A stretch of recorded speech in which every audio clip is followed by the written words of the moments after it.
Okay, so it's been a while since you might have seen me. You might have joined the event later on. So I'll just start by saying again, my name is Gemma. I am a co-director of the Paper Birds. I am a 40-year-old woman. My pronouns are she, her. I have got white skin, red long hair. I'm wearing big loopy earrings today and a polka dot shirt. And behind me, you can see some wood paneling and some pictures in the background. I would now, it's my honor to bring along some artists that we put a panel together today that I'm super excited by.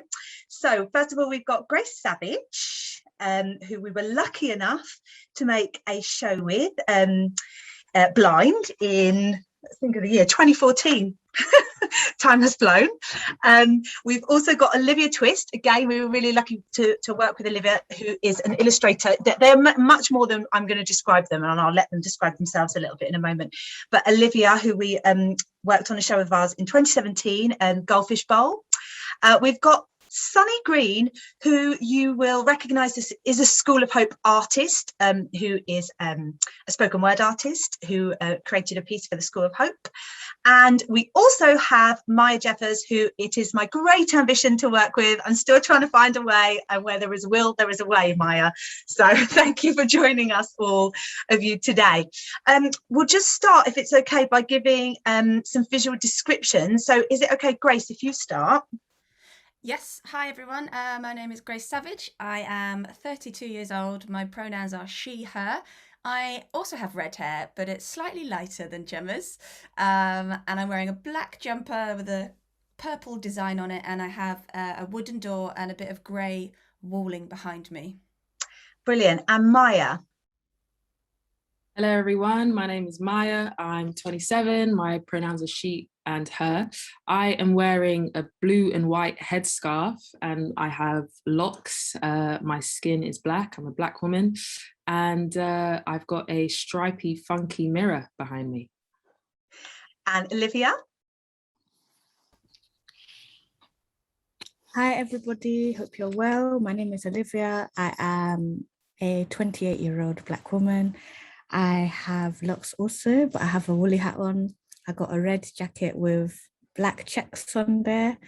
And behind me are some posters from some galleries I've been to that I enjoyed the work. And finally, Sunny. Hello, my name's Sunny Green. My pronouns are he and him. I've got a white wall behind me, a black t-shirt on, and I'm 27. I'm a white male. Okay, so guys, obviously I'm a big fan of all of your work, but also the reason that I wanted to pull you guys and ask you specifically to make up our panel today is because part of the kind of ambition of the School of Hope was for that the young creatives who took part to feel like they don't have to be one thing, to feel like they can have many different artistic skills and not to be afraid of that, because sometimes wrongly, I think people are told that like to be one thing, it's clearer in, you know, for castings or whatever jobs they're going for. So the first thing I wanted to do was just ask you each about the many things that you are as an artist and as a person, and how you kind of cope with that, like having different strings to your bow.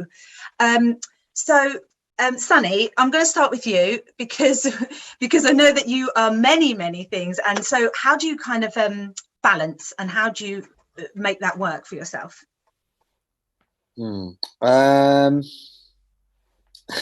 That's a really tough question, to be honest. It all depends what's going on at the time. So like right now, I'm on a panel, so I'm going to try and answer it as openly and as honestly as I can. But when I'm doing, like, if someone asks me to, when I'm at a poetry night, for example, or I'm hosting an event, I'm different to when I'm just performing at an event, you know.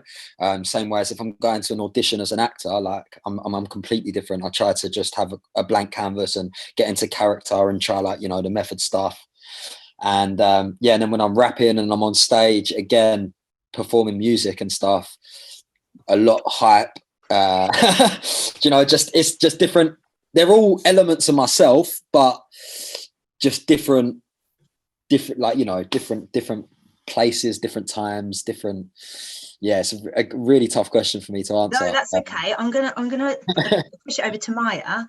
Maya, like, you, again, you're like, you're very multifaceted, many skills.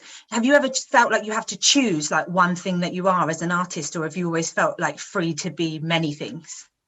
Yeah, I mean, up until very recently, I've been feeling like I have to choose. But I think the thing that for me has sort of driven towards honoring all of the different practices I have is knowing that the different practices, the things that I do are tools. They're tools for the themes that I'm hoping to work on. So I've realized that a lot of the projects that I work on share similar themes of the diaspora, themes of mental health, of queerness.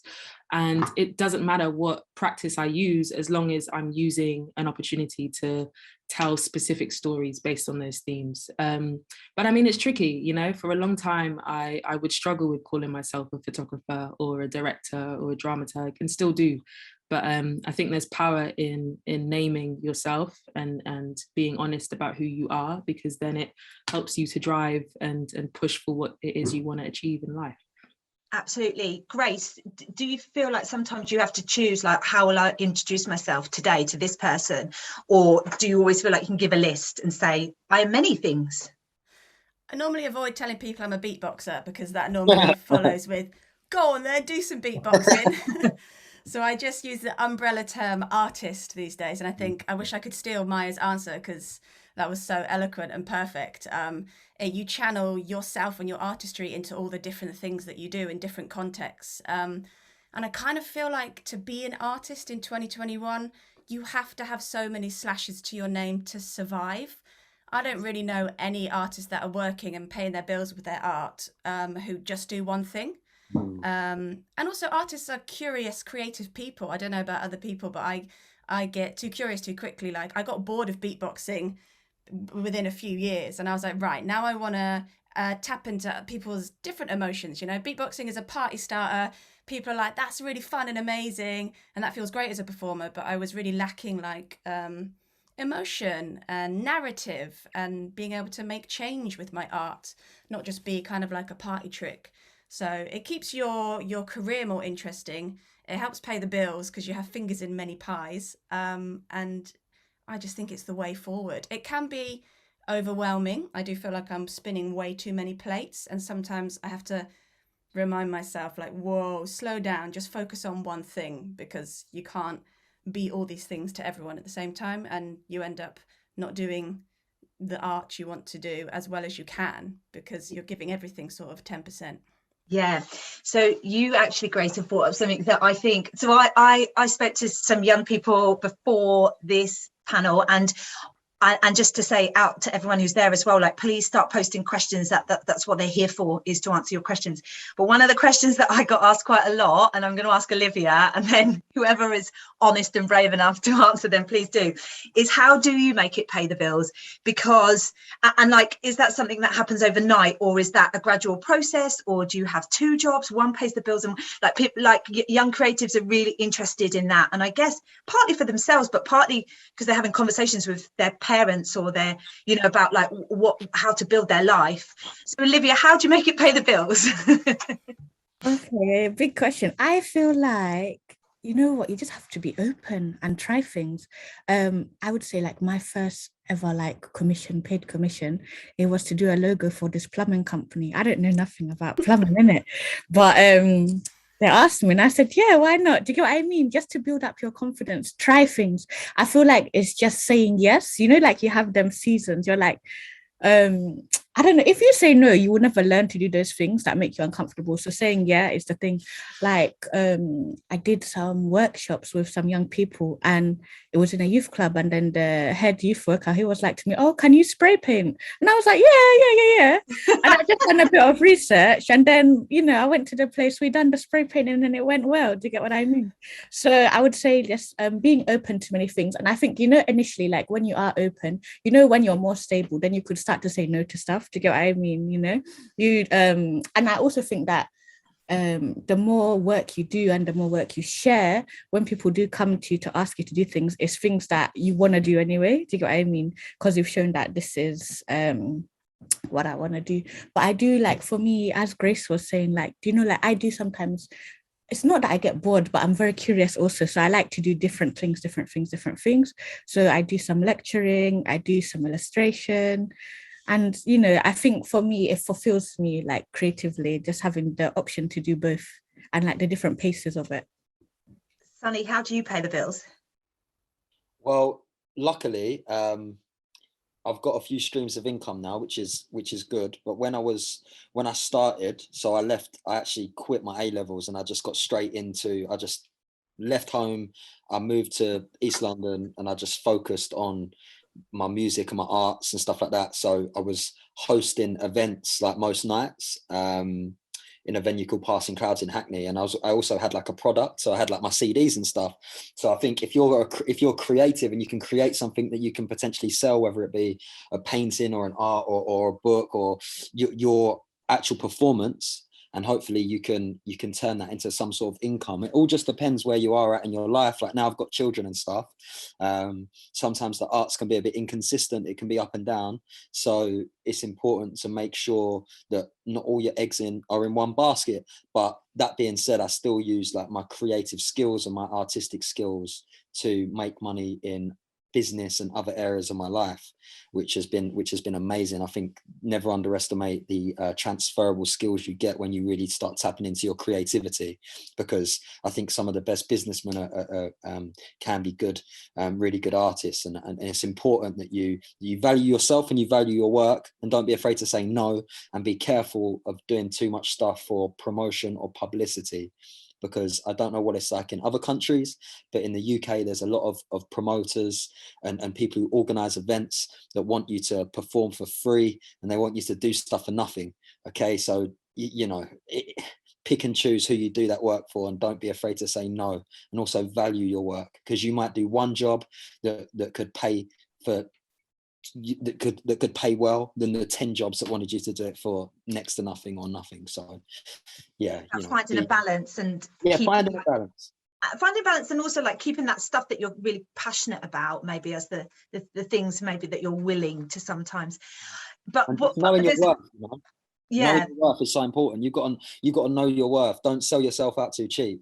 Like, you know what you're worth and stick to it. And if people don't want to pay you for it, that's up to them. Yeah. So it's really interesting, Sunny, you talking about like your route into the industry, and there's certainly no wrong or right way, but I think it's something that all the young creatives in the School of Hope are interested in, is particularly because people have got really different ways to where they've ended up being where they are. So maybe Maya, you could tell us a little bit about how you've ended up being where you are now. Yeah, well, you know what? About 7 years ago, I thought I wanted to be an actress, right? I thought I wanted to be on stage, and I did it, and I was terrified, and I realized that wasn't for me. So I think the first step was trying something out and figuring out the things that I did like and didn't like. But around that time, I was really interested in theatre and also photography. So what I do was, even though I knew I wanted to work in the industry, I didn't quite know how or what I wanted to do. So I found lots of job applications and applied for them. So entry-level jobs in theatre mostly. I applied for about 50 jobs at one point, and one got back to me. And that was the one that was just the foot in the door. It was a creative agency, so an agency that represents writers and directors for theatre and film. And that taught me the mechanics of the industry. It taught me script development and, understanding the structure of story. And from then I started to say yes to things. I made friends instead of just finding ways to network. I was really curious about the people that I was around. And it's about building your networks. It's about making friends, because by doing so, you're opening yourself up to a variety of experiences and opportunities that you might not have. So it's taking a chance on yourself. So you know Olivia, don't you? You worked on a project together, did you? You know what? How do we know each other, Olivia? I think just mutual friends, like I don't think we've worked together. Oh, you know what? We have worked together so I produced a theatre festival a couple years ago with Talawa Theatre Company, and I got you to do the illustrations of it. I can't remember if you remember. On that. Oh, okay. Cool. Yeah. So this is what we're talking about. Start making friends. It's true, because you ultimately like working with people who you are like-minded and care about the same things, and that kind of stuff. So Olivia, what was your journey into becoming like an actual artist? Oh, I think maybe I had quite maybe a traditional route, and like with all of that stuff from like GCSEs, A levels, foundation course, BA, then I've done masters in like visual communication. So I've gone like that route, but then also on the side I've been doing like building collectives, isn't it? So I'm part of a collective where like it's quite interdisciplinary. So there's people who are poets, people who are musicians, people who take photos. So then from there, we started to put on our own events, and I think when you do that, you invite people who are like-minded come along, you build friendships, and then they tell you, oh, do you want to come and do something in my event? I'm like, yeah, let's go. So I would say, like, as Maya was saying, through making friends, networking, and putting your own stuff out there, and making what you want to see. Well, that's a brilliant piece of advice. Okay, and we do have a few questions popping up in the Q&A box. I promise I'm going to come to those. I'm going to come to those in a minute. But I was just wondering, before we move on to that, just a little bit about like what drives you as an artist, like what makes you keep going at it, if you do indeed find it hard or not, like what keeps you here making the work? Grace? What drives me? I think it changes and it fluctuates. What drove me when I was 8 years old was like really wanting to be Ginger Spice from the Spice Girls. And it was as simple as that. I was like, I have to go to drama school, not drama school, she's not an actor, but I was like, I need to go to a fame school because I need to be a Spice Girl. And it kind of started there. And it develops the more you work on things, the more you see how your voice can impact and change other people.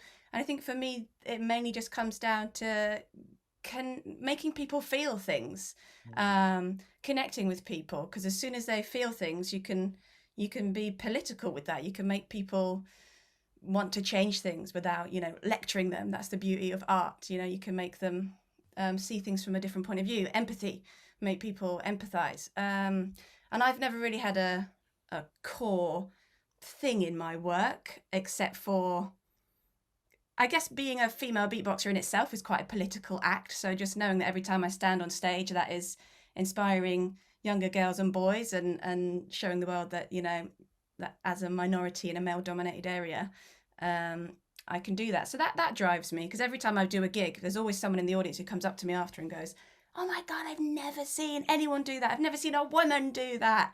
And that reminds me, like, oh yeah, what I'm doing, even though I'm just, making sounds into a microphone, what I'm doing is quite important. And that's a driver for me as well. I think connecting with people, making them feel things. Okay, so I'm going to put this out to all of you, because that kind of feels like it links to me. So Abby in the chat has said, as an artist, do you get nervous about sharing your work when it focuses on a particular subject? Like if you're sharing something personal, do you have doubts about sharing it? And how do you overcome that? So Grace, what do you reckon? You've done, you're quite personal. You're quite personal. I sort of don't know any other way to be, really. And my partner's an actor, and she spent most of her career speaking other people's words. And she's recently just started doing the more personal thing, you know, writing an autobiographical show and revealing, we've just done a podcast on our journey to parenthood, and I've always been that kind of open. She hasn't been so much. But we were talking about this the other day, and I said, what's been the shift for you? How come you want to do that? She was like, as a Black queer woman, like, there aren't as many stories out there. She's like, she feels like it's kind of her duty to do that. And I think that's true. If there's just one person in the audience who you can connect with and change and make them feel less alone, then you've done your job, I think. That's a really lovely way of putting it, to like bring a bit of the fear out of it, hopefully, Abby, if that's what you're feeling. Well, was there a point though, Grace, or do you feel like you've always just felt like really at ease with talking about personal things, or was there a point where you did feel nervous and you overcame it? Yeah, I started writing music about 10 years ago, and I was working with a producer, and at the time I was discovering my sexuality, and this gay female producer said to me, like, don't tell anyone you like women, tell everyone you're bisexual, because this was 10 years ago and a lot has changed in 10 years, but she was like, you don't want to narrow your audience down, you don't want to be a gay artist, you know, you might not get signed to a label if people know you're gay. And so I was like, 23-year-old me was like, oh, okay. And I even gave an interview in an article that was online, and I spoke about my sexuality, and I emailed the journalist and said, can you please take that down? Because I don't want anyone to know. So yeah, actually I was fearful. And that has been a process that's taken a few years to get to a point where I feel really comfortable talking about my sexuality, because I know how much it's helped other people who've struggled with it. But it's something that takes time, and you might not be there at the beginning of your career straight away. Yeah. Okay. So, Maya, I'm going to come back to you. So Abby also says, for me personally, there are so many things that I'm interested in and that I can see myself doing in the future. Do you think that when you're young, you need to just focus on one thing, and when you're starting out, or is it a good idea to almost show off everything that you're interested in at once? That's a really great question, Abby. I would say the most important thing to do is to be a student, to really study the things that you're interested in. So find ways to research and really just get detailed into the various crafts that you're interested in. And from then you have a sort of basis of knowledge, and then you can start to experiment. You start to find your voice and figure out how you would do things. And once you've done that, you've built up a sense of confidence, and you strengthen the muscle of your artistic or your creativity. So from then you have an understanding of what it is you want to achieve. So be very specific about how you research and how you study. But that can be multiple things at once, Yeah. And this is like to any of you, or all of you, free to answer. Nancy says, obviously in the arts, there's a lot of rejection. How do you deal with people telling you that you're not good enough? Yeah. Go on. I think just keep going, really. Just keep going and build the resilience. I think it's good to be resilient to that sort of stuff. And art is like, it's all about perception, man. Like, you see it all the time. You see stuff, people doing sculptures, and people walk in like, really, that's £50,000, like, and then other people like, wow, that's the best thing in the world. Like, just try and kind of, I know it's tough to say, but I think especially, like, I started rapping and stuff when I was 13, and I was in year 9, and the kids above me in school was like basically bullied me for like doing music and that, and they put a lot of pressure on me to stop. And I just couldn't stop, man. I just didn't want to stop. I just thought, no, no matter what it takes, I'm never ever going to stop doing this. I love this stuff. I'm going to keep on going, and I'm going to prove everyone wrong. So just, yeah, if you can try and instill that in you. I mean, it might be hard. It might be a natural thing to just have that kind of self-belief, but just know that one person might hate your work when the other person, it might save their life. So just keep going, because there's people out there that need to hear or see or feel the art that you're doing. Like, they need it. Yeah, and there's other people out there that are going to slate you for it, but just don't worry about that. Just keep going. Olivia or Maya or Grace, do you have anything to say about rejection and dealing with rejection? You know what? I feel like Sonny said it. I think, like, there's that saying, like, oh, we move, like, you just pick up yourself and go again. Do you get what I mean? Like, you have to remind yourself why you're doing it, like, it's your form of expression. It makes you feel good. The people who also enjoy your work, like, you can't let, like, certain stuff dull your light and your vibe and all of this stuff. So I think, yes, Sunny said it. And if it's any consolation, wasn't it J.K. Rowling who got rejected from like so many publishers, and then she has one of the biggest franchises in the world in Harry Potter? Often it's not really to do even down to your art. People don't even know what they're looking for. It's like if suddenly one musician does well and no one's given them any attention ever before, but suddenly, oh, my dog's just come in the room. come on in then. Suddenly all the labels are trying to sign that one artist because someone else has said they're good. They don't actually know what they're looking for half the time. And in acting, if you get rejected, it's not because you're not a good actor. It's because you're not quite the right height, or you look too old, or you don't work well with the other actor, or they've given it to the producer's niece because there's a connection there. It's very, very rarely to do with your art being bad. But it takes time to build that resilience. Go on, Maya. Yeah. I just want to say one thing. It's a quote by Maya Angelou, and I really live by it. She says, "Don't pick it up and don't put it down." And by that, she means even if you have people saying that your work is incredible, don't pick it up, because then you're putting the same weight onto someone who says that your work isn't great. So if you have that same sense of internal validation, if you know that you can internally validate yourself and the work that you make, then other voices, it doesn't mean anything. Yeah, that's lovely. But it kind of makes me want to ask you about what you all think about, like, what the industry needs to do or be, because there's a lot here that is like, it's just a bit sad, isn't it, that we're kind of like being like trying to say to these young creatives who are listening, like, oh, ignore them if people say unkind to you, or there's something that's on trend and you're not part. Like, what is the industry like in your mind, kind of like getting wrong at the minute, or what kind of advice can you give to them about like the kind of industry that you're currently part of? Quite a big question, I know, but I just think that like it's when you're younger and you're kind of outside looking in, how do you make it like work and not feel like that horrible place that we seem to be describing in some ways? I think that basically these days we've got so much. You can have so much independence. For instance, if you're a singer or a songwriter, like, you don't need a major record label. Like if you want to create like films and stuff, you can put things out on YouTube and stuff like that. Like, so don't always look for that industry approval, because you might not always need it. And sometimes holding your power and holding your rights to stuff and your publishing and all this stuff, sometimes you can have. Don't underestimate like your own power to put stuff out yourself and to reach the world without needing the industry to kind of promote you. So Grace, that's a bit of like the kind of work that you do. Would you like to talk about that? Like what when you made that decision to be like, I'm just going to do it? Yeah, I mean, I've only survived these past few years because I've done crowdfunding campaigns. I've been lucky enough to get funding. I've got quite good, I think, learning how to fill out application forms, and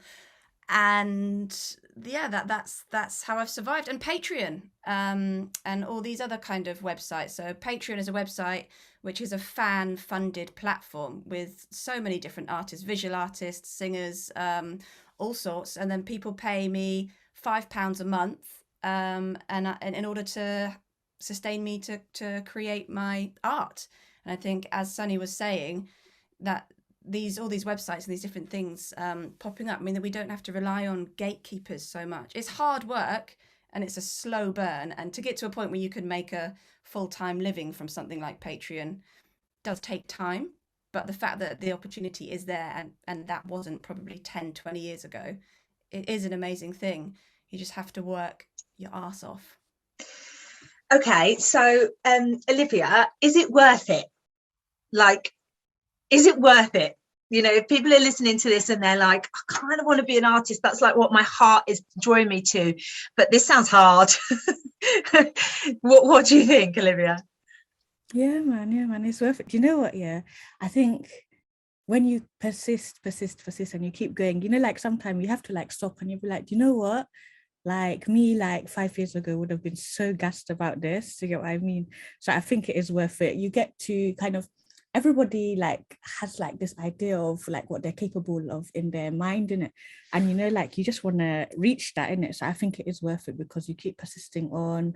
And I would say that like when you're doing it, you just like realize that, you know what, wow, like people actually support me. Wow, like look at the community around me and us and all of these kind of things. So I would say, yeah, it's worth it. Maya, is it worth it? Of course it's worth it. To echo what Olivia said, it, you know, being an artist or being on this journey, you really start to realize just how much power you have. It's a real testament to what you can achieve. So keep going, you know, and it never ends. It never ends. It's a process. So if you commit to a life of learning, if you commit to a life of creating art, then you will be doing that for the rest of your life and you will be abundant as a result of it.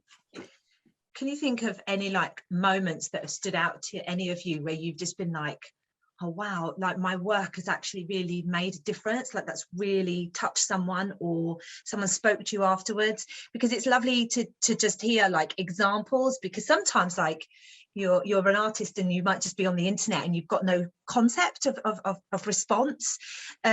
Yeah, can any of you think of like a time where someone's actually been able to say like, yes, I've had an impact, or you felt it?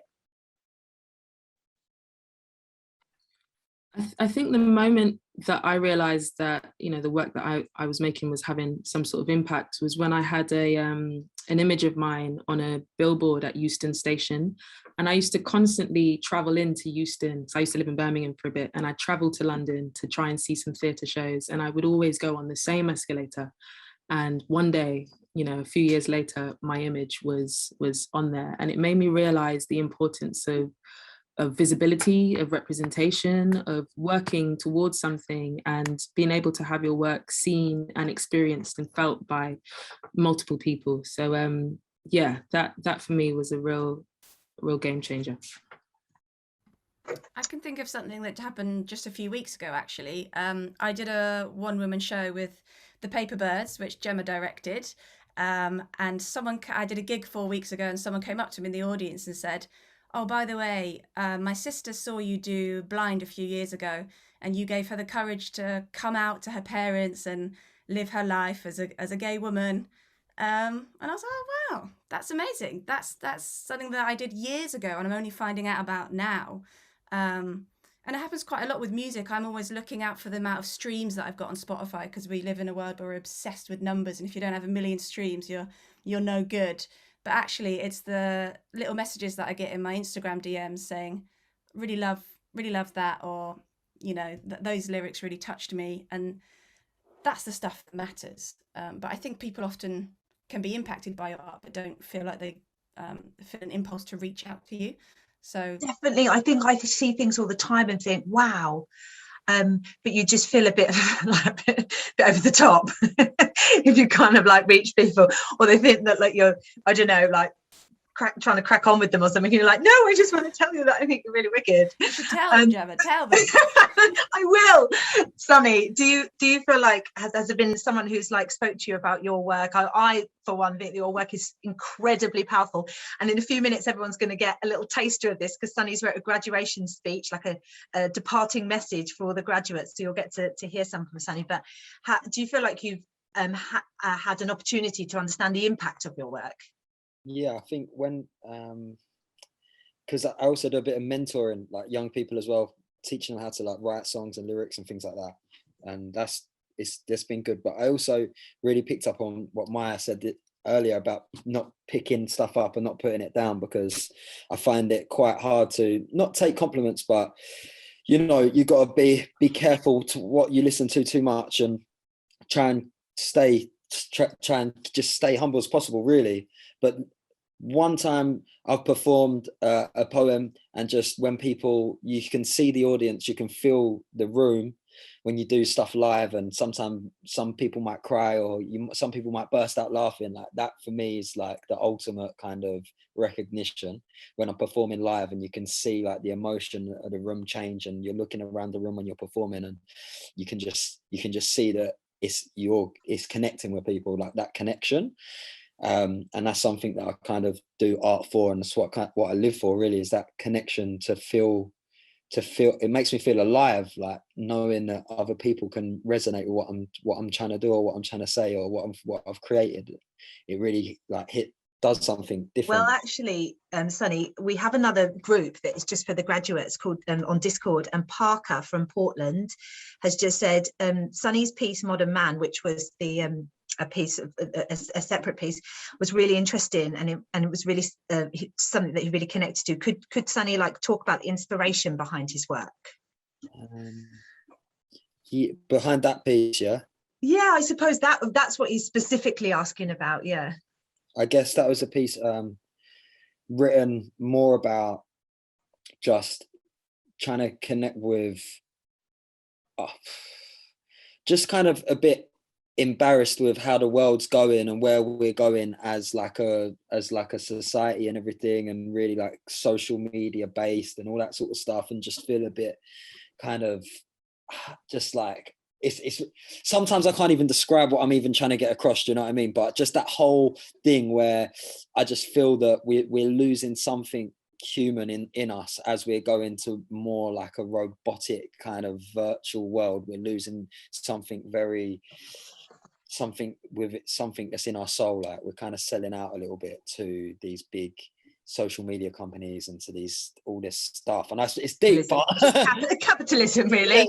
yeah, we're kind of selling out, and it's all about community, man. So and it's just about kind of just trying to bring it back and not lose some of the beautiful things that maybe we've forgotten. Okay, so this is a great time for us just to do a little wrap up, and for you all to hopefully just give a departing kind of bit of advice, and it might be something that you've already said, or it might feel too big or too small, but so obviously the whole point of the School of Hope, that we were reaching out to young creatives. That's what we keep using that phrase, because that's what we wanted for the young people who were taking part to see themselves as artists, to speak about their work, to start labeling themselves as an artist. And there's so much passion there for this industry. So what would be your advice to them if they were, moving forward, making work? Grace, may we start with you? This might not be very inspiring, but something I've realized recently is get a hobby that is not just your art. Because if you are lucky enough to do something you love as a living, it can become all consuming. And yeah, you just end up having no rest. Instead of having a 9 to 5 where you go to the office and come home and you can switch off, your art is on your mind 24/7. And I, for one, can end up just being a bit of a workaholic, and I never stop. So my thing is playing basketball. I go and play with a team, and they're all teachers and accountants and architects, and they don't know anything about art, and we never talk about it, and just to switch off. So I think that's my advice. It's brilliant. It's brilliant advice, because it keeps you grounded as well, doesn't it? About how language and what's interesting and what's not, and not becoming too tuned into the arts world or what they think is important. Olivia, what would be your advice? I would say spending time making your work sound like your voice, the work that only you can create, feeling comfortable with that, and making drafts, always coming back to ideas. That's what I would say. Okay, lovely. And I'm going to finish with Maya, because we're going to hear from you in a second, Sunny. So Maya, what would be your advice? I would say be curious about the world. Find ways to experience the world in ways that you might not have imagined, because those are the things that will feed into creating art as well. So just be open to new experiences and say yes. Yeah. Okay, I cannot thank you enough, you guys, for your just your honesty and just really kind of bringing such a lovely range of views and bits of advice and stuff to the table. I think it's much appreciated, and will obviously be watched a lot by the participants who couldn't make it here today. Okay, so don't go anywhere, because we are now just going over to have a tiny little screen change, and we're going to move to hear Sunny's graduation speech, his departing message to all of you, the graduates. So we'll see you there in a second.